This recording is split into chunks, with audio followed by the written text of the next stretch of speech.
Party people in the house, this is welcoming you back to I Played a Thing Princess Crown Edition, and we are about ready to wrap up the main game.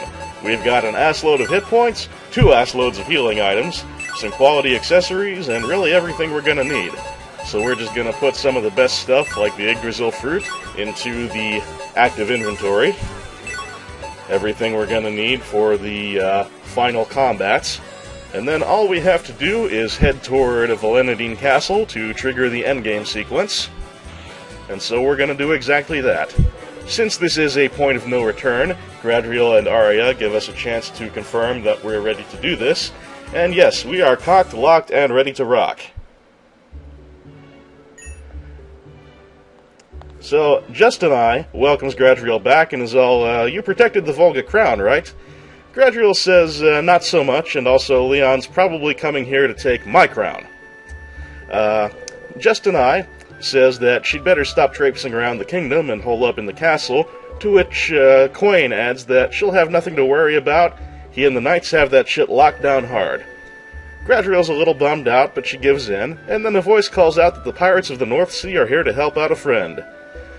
Portgas is here to stop the crown thief, and Justin I thanks him for the assist, but now they'd all better get their asses inside. And so they do.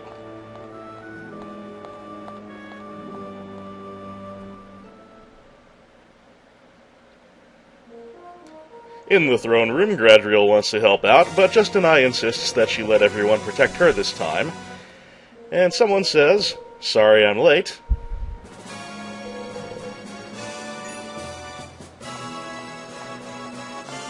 And it's Edward.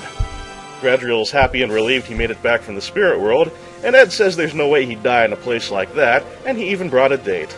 On the way to the castle, he almost got into a fight with some belligerent old fart from Volga, who is of course Jadius. Justin I's like, hey, it's been a while. Jadius just says, I'm here to get my crown back, that's all, so don't pretend like I give 2 shits about Valendia. Gradriel's amused. Oh, Grandpa. Jadius blusters and complains a little more and wanders off to watch Matlock. So now one of the knights runs in and says, hey, yo, Leon's here. He reports the knights are putting up a good fight, but they can't hold out forever. Justin I says he's going to join the fight, so tell Quain he's on the way.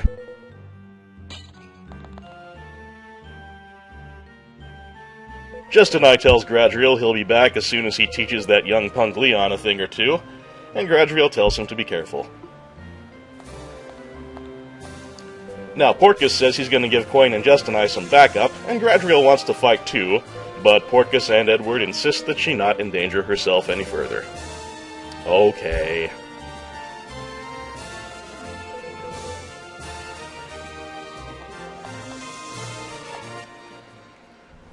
Well, let's take this outside, where Leon has indeed arrived.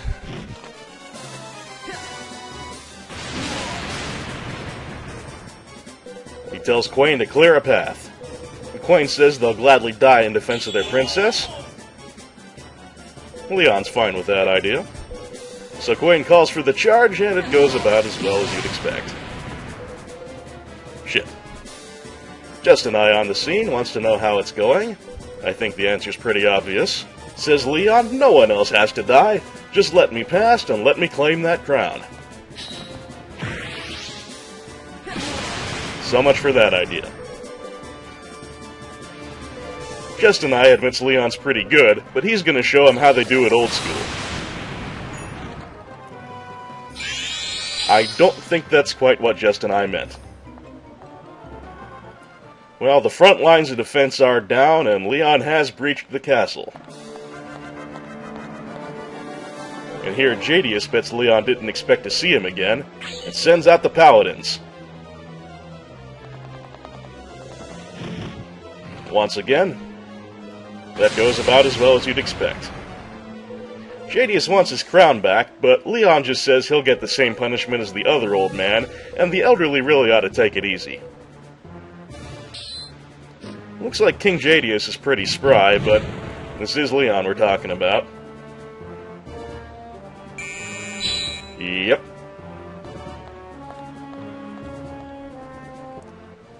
Well, that's another of our brave defenders done away with. Who's next? Portgas' turn. He tells Leon the pirates of the North Sea won't let him go any further. Leon calls him an animal of the fields, and Portgas says it'll take the spear of a great warrior to bring him down. Well, Leon cops to not having his spear handy, but he'll just turn Portgas to stone instead. Portgas puts up the best fight yet. But, yep, Leon's as good as his word. We are now down to one elite defender, and that would be Eduardo. Says Edward, give back the crown to Volga and leave the castle and I'll let you live. Otherwise, you're eating sword. Leon says, you handle that sword pretty well, but it doesn't mean anything to me.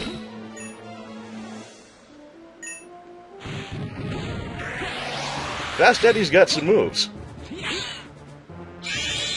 But he gets the same as everyone else. Come on, guys, you can totally button mash out of that.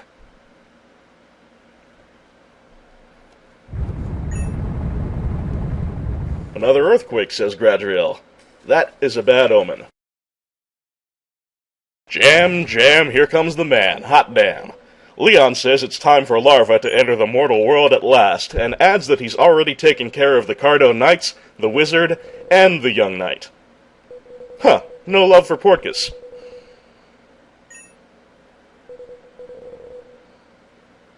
Gradriel, of course, refuses to hand over her crown, so Leon says maybe her sisters have to suffer too. This, of course, pisses Gradriel right off.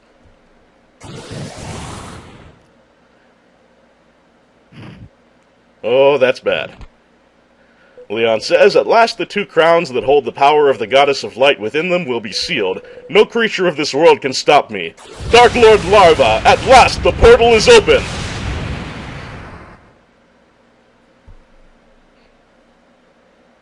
Leon, stop! You can't do this! And Vital! So Leon.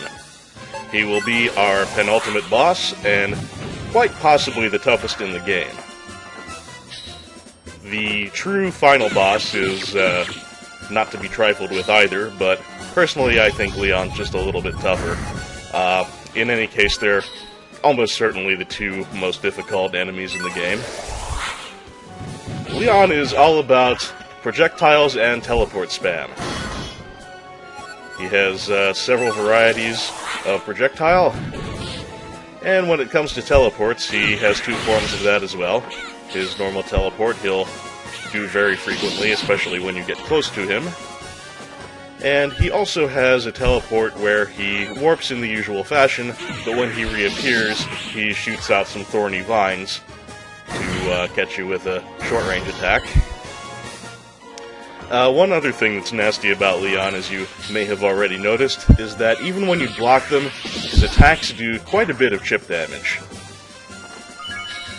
So whenever it's possible, it's best to dodge his moves altogether.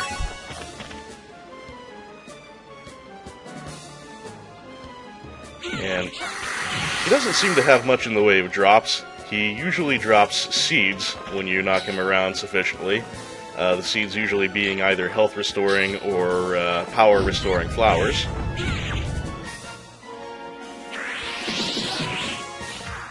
One other thing that leaps to mind is a pain in the ass about Leon. The easiest time to hit him and do some substantial damage to him is when he's just coming back out from a teleport, especially if he warps in close to you. But that's kind of a gamble, because again, just like that, sometimes when he warps back in, he shoots out his bramble vines and hits you for a decent chunk of damage, and that's really hard to react to quickly enough at close range, especially if you're trying to get hits in on him at the time. And just to add a little more aggravation to this battle, Leon, contrary to what you might think looking at his outfit and his somewhat reedy physique, he can really take a hit.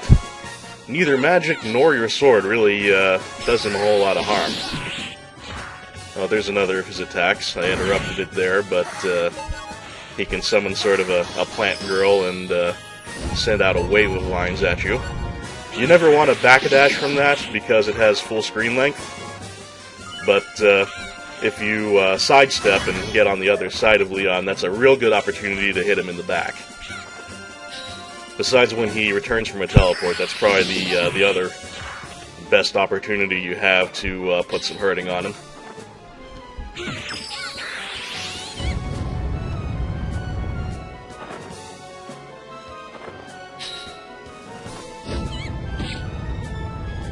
It is definitely hard to put much of a decent beating on Leon, but we are slowly wearing him down a little bit at a time.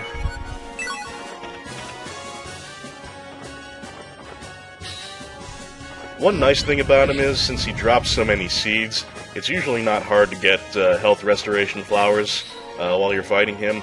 So a lot of the time, unless you're really unlucky, you can keep your health up pretty well without having to burn through your healing items. Like so.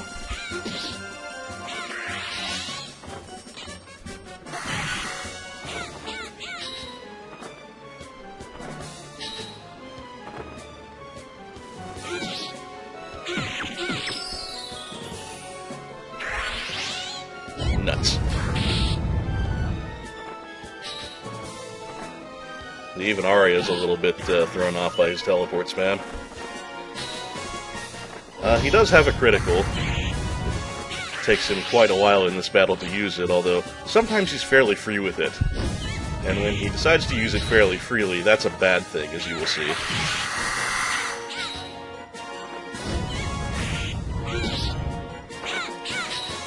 In this fight, though, I think I actually have to slow things down and not kill him quickly in order to get him to do his critical.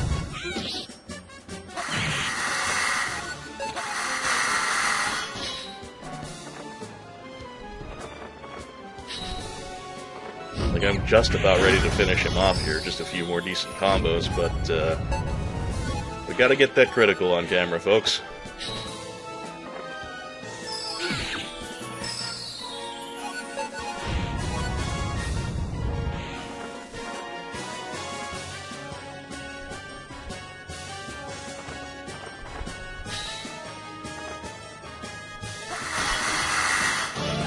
There it is. Now, I am not deliberately standing still here. Once it starts up, you are unable to move, and you can do nothing as far as I can tell, but stand there and take as many meteors as he wants to hit you with. And that can do a lot of damage if he gets you with more than a couple of meteors. As far as I know, there's absolutely nothing you can do about that except hit him during its incredibly short startup period. So it's really kind of a cheap move. Nifty looking summon, though.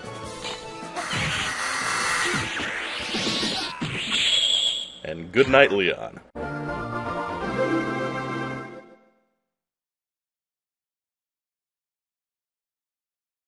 Leon asks, "What have I done?" And Gradriel notices he's speaking with his own voice, having had the demonic possession beaten out of him. Leon swears he lost all control when the book took hold of him, and there was nothing he could do to stop himself, and now the gate to Larva's dimension is open. Gradriel tells him not to try to talk, but Leon says something has to be done to stop Larva before he can enter this world, and that his life is over, his final act a crime against all humanity. That sucks. Leon was a pretty cool dude before he got possessed. Oh well. There's nothing we can do now but enter the portal and try to shut it from within. And to that end, I'm going to swap out this pendant for the golden gauntlet, because critical shoryukens are very helpful against the end boss. Other than that, I suppose I don't really need that seed, but otherwise this should be a pretty good loadout. Let's do it!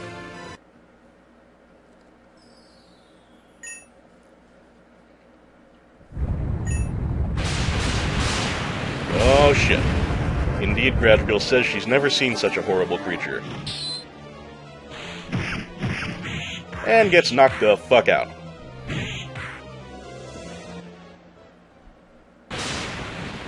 Ah, bitches forgot about Vogrod. He yells at Larva for stealing away his human heart long ago, but now his heart has returned. His dear Sidriel lives in the human world, so Larva, you shall not pass!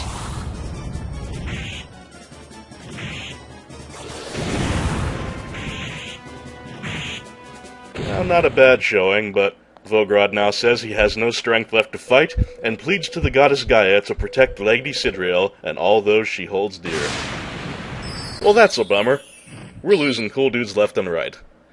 But there's no time to mourn for Vogrod. The final battle with Larva himself is at hand. The God of Evil versus a plucky young lady. If there's any doubt of the outcome, you're not up on your JRPG tropes. But anyway, Larva has his exploding I-beam attack, and also this electrical attack, which can be safely ducked if you have enough time to get on the ground. Or it can be blocked like so. The head is our main target here, and destroying it ends the battle. But the head is not always the active combatant. Sometimes it fades into the background, and one of the arms will come out, like so. Each of the arms has a different elemental affinity, and attacks accordingly. The lower ones can punch, the upper ones have a downward smashing attack, and they have various projectiles and what have you.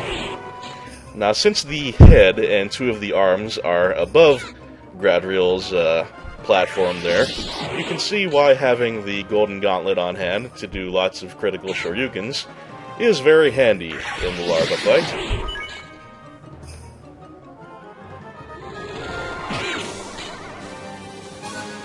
Kinda reminds you of a Marvel vs. Capcom end boss, doesn't he?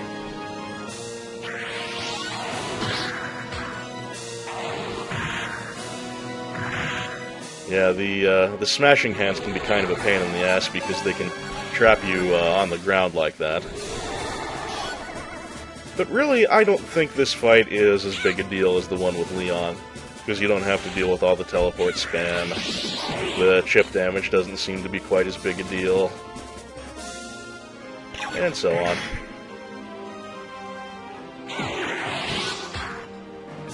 Now, as I mentioned, you can end the fight at any time by destroying just the head, but I am going to aim for destroying all of the arms as well.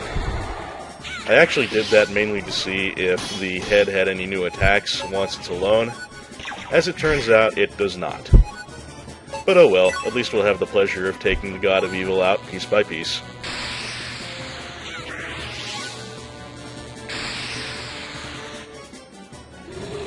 And here's one more attack Larva has, where he kind of falls to the ground like so, and shoots demonic projectiles from the background. It looks like it should be a big deal, but it's really not that dangerous an attack. It's actually probably the easiest attack to avoid, with the possible exception of his lightning, which you can just duck under. And even when it hits you, it doesn't do a whole lot of damage. As I mentioned before, I think I might be a little over-leveled, but yep, just don't think Larva's quite as much of a problem as Leon can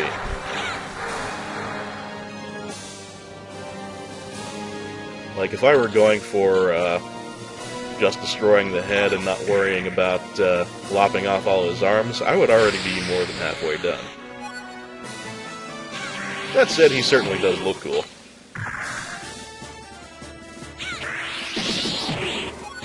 More interesting, certainly, than just beating up on a book would be, I suppose.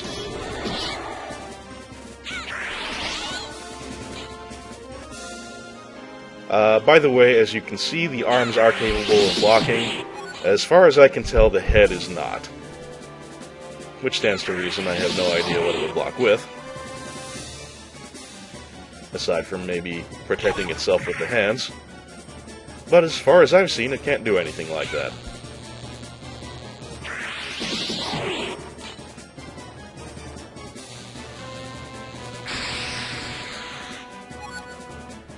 Well, from here forward, it's really pretty academic, folks. You've seen just about everything Larva is capable of throwing at us.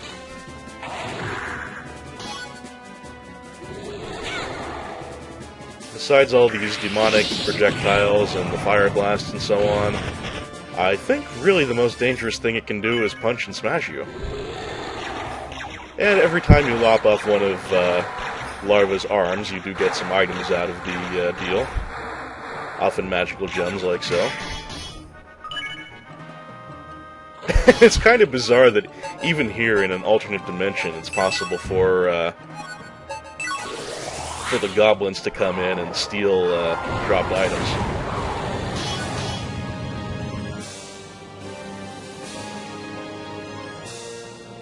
Anyway, I thought the Holy Scroll might do a decent chunk of damage against Larva, but as you may have noticed, it really doesn't. Oh well, no harm in trying. It's not like I have anything left to save it for.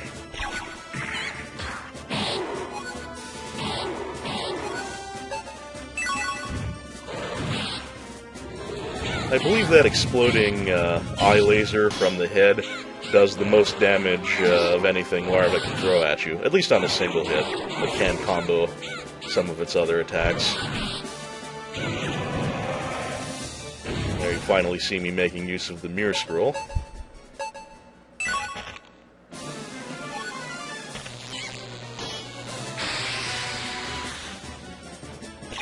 This flame gem should be nice, considering I think the... oh, unit drop.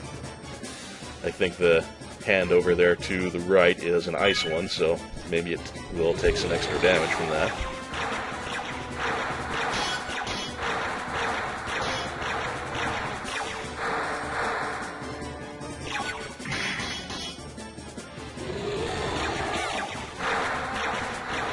Okay, the I-beam explosion does do some pretty nasty chip damage. I'll give him credit for that.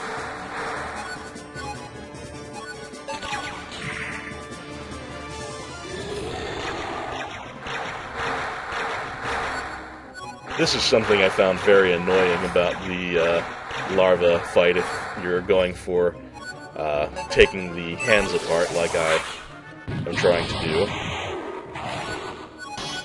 Especially once he loses a couple of arms, he seems to like to drop down under the floor pretty frequently and spam that background attack at you. And at least as far as I can tell, there's no way to damage him while that's happening.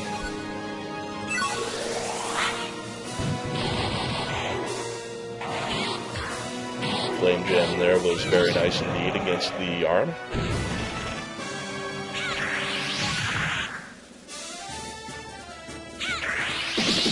One more to go. Apparently wind elemental, which we should be able to take out with a couple of shoryukens, critical and otherwise. One more hit, I believe, should do it. There we go.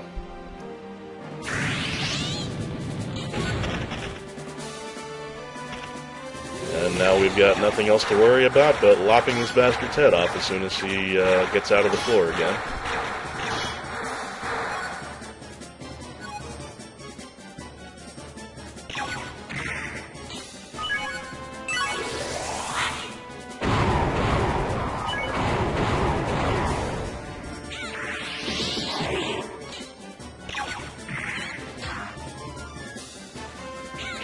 And good day, sir.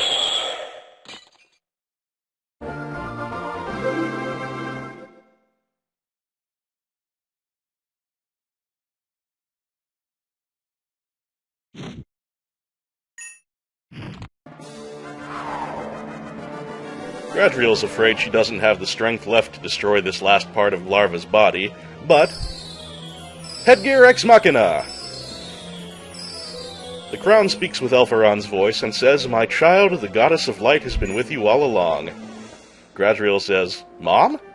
And then, "Gaia, goddess of light, make this dark world your domain once again."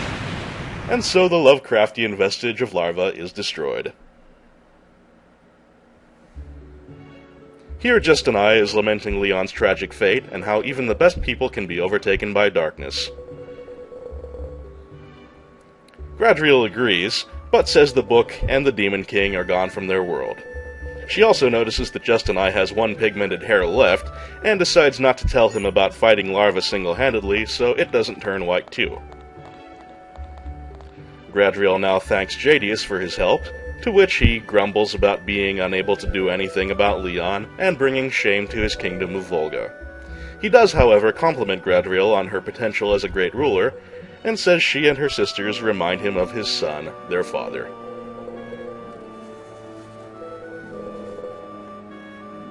Thanks, Grandpa.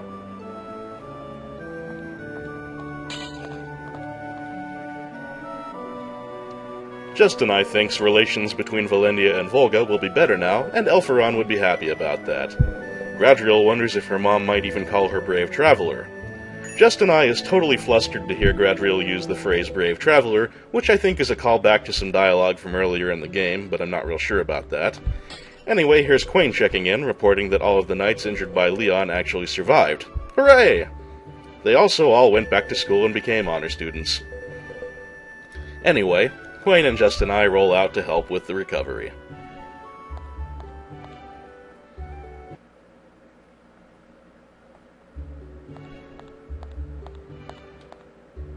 Arya wonders what's next, and Gradriel says it's time to start rebuilding the kingdom. Arya tells Gradriel she's grown up a lot, and is really taking after her mother, Queen Elferon. Gradriel is chuffed. Arya says it was a tough journey, but she had a good time, and please come visit her in the Fairy Woods sometime. Gradriel is sad and says, Arya, you're going home? But Arya says not to be sad, because Gradriel has certainly proven she can go on adventures out of the castle, and so Gradriel is happy again, because after all, she has to keep tabs on the kingdom, and that includes Fairy Woods.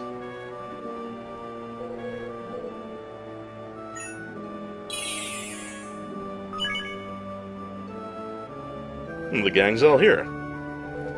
The fairy asks if Arya is ready to go, and Arya wants to say goodbye first. So Arya bids Gradriel farewell, good luck, take care, and such and such.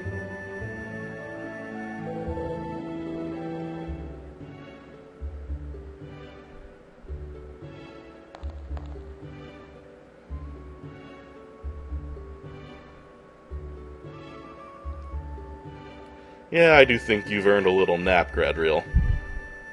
Don't know what she's saying here, though. It doesn't seem to be accounted for in the literature I have.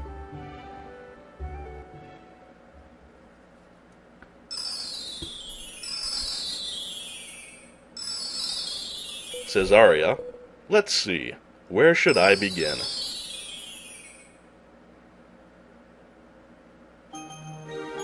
And to this day, the fairies pass down the tale of Gradriel and her adventures. Did Gradriel become a good queen? Well, of course. She became a queen like her mother before her, honest and caring, whose strong heart never bent to evil, and she always sought out the truth. Wise words, huh? Now, is there another book you'd like me to read? And here we resume control over the cat menu screen.